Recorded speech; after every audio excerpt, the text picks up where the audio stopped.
So today for our pantry challenge, we're going to tackle this big gorilla rack behind me. We're going to move this out of the way and we're going to get this back here organized. So in our earlier video, we discussed about how my food insecurities have caused me to gather more and more food into this giant pantry that I have established here in our 1902 farmhouse. However, there's so much here, I don't know what to do with it. If you were to ask me right now, let's go pick something to make for dinner, I would be at a loss because it's overwhelming to me. So for the first few videos for this big pantry challenge, I'm going to try to get my pantry organized. That way I know what I have to work with. First thing I'm going to do is I'm going to clear everything off on this rack, as well as remove all of the buckets that I have back here in the corner. We're going to shift the rack down and see if we can inventory everything, get everything organized in this part of the pantry first.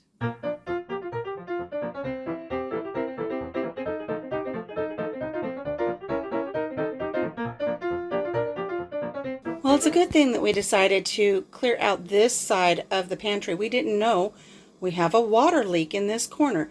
Our washer and dryer used to be in this corner until we turned this into a pantry, and now we have discovered a leak which has compromised our subfloor. So it's a good thing we did this undertaking today. Now that we have the shelves basically cleared, we're going to eliminate the light source for that window. We're going to adjust the height levels of all of the racks so that it will hold all of our 5-gallon and 3-gallon buckets, so they'll all be in one central location, and then we'll slide the rack down. So one by one, each bucket is being gone through, made sure everything is still in good shape. My buckets are being numbered and they're being inventoried. And later on, all of this information will go onto a spreadsheet that I can then access from either my laptop, my iPad, or my phone. Now, one thing I want to talk about is this bucket that I have right here. This is emergency paper and picnic products, and this is something that I think people often overlook when they put their emergency supplies together. So let's take a look at what I have in this bucket, and hopefully it will inspire you to do the same for your long-term pantry stores. Because if we lose power and water and we're dependent upon cooking from our emergency supply, I'm not going to have water to wash all of my plates and silverware and cups. So in this bucket, I have paper plates, plastic dinnerware, the forks, spoons, and knives, some bowls, napkins, more plates here. I have some little cups that we can use for drinking cups. And then I also have a container of moistened wipes for cleaning our hands. All of this will be stored in this 5-gallon bucket, and that way I can use it when I need it. Everything fits nicely in the bucket, and we'll just put the gamma lid back on and we'll store it away with the other buckets here on the shelf. Now, one of the buckets that I have here ready to go up into my pantry store is quite some time ago. We purchased a sample pack from Harmony House. These are freeze-dried foods, and what I really like about these is in a pinch, I can just grab one of these. I can rehydrate it and make some food for us. So this is the chickenish soup mix.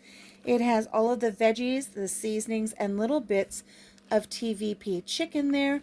And this is going to be enough to make a few meals for Papa Jim and I. You would be surprised how much this swells up once you add water to it. So I have quite a few different ones here. Let's see, what's this one?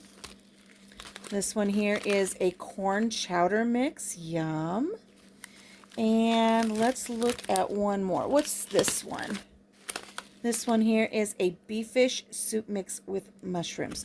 So I have everything I need here to make quite a few little bits of soup should we find ourselves in an emergency situation. You know what's really great about these sampler packets is if you find one that you like, you can buy it in a larger quantity, and you'll have that for your pantry shelves as well. Gamma lid is going on this, and it's going up onto the rack.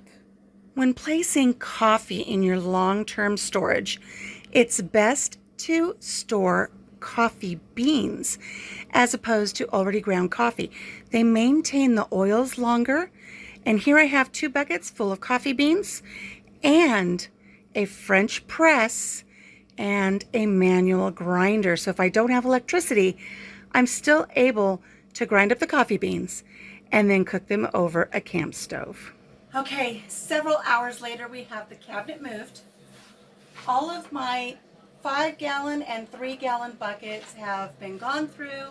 I've inventoried everything. I've checked everything to make sure that nothing's been compromised. And they've all been placed on the shelves here. I have a numbering system. Each bucket is numbered, and I know what is in each bucket, and that is all going on to my spreadsheet. Now, I have about 25 buckets here, not counting my August and Farm buckets here at the top. And everything is ready to go. I still have this middle shelf available. I'm going to be taking all of my August and Farm number 10 cans, and the ones that aren't opened yet, I'm going to go ahead and get those on the shelf here. That lets me know how much more room I have if I need to beef up that supply, and then I know at a glance exactly what I have. So that's all for my pantry today. It was a lot of work, but I found out that we have a lot of surplus, and we feel much better knowing that if we're in a situation where we need some supplies, I've taken the time with my husband to put everything together to make sure that we're stable here on the farm. Just as a side note, I have one of these buckets filled with the large family size tea bags. Comment below, how many tea bags do you think I have in one of these buckets? We're going to be drinking tea for years. There's a little hint for you. Okay, so that's it for this portion of my pantry organization. You know, the thing is I can't figure out what to build for meals if I don't know what I have. And now that I have everything organized, I feel better about this portion of my pantry. Stay tuned for more videos as we continue to get this pantry put together. And I've got a video coming up showing you some of the meals that I've put together over the next few months. Until then, take care of yourself, take care of each other, have a blessed day, and we'll see you again soon. Bye-bye.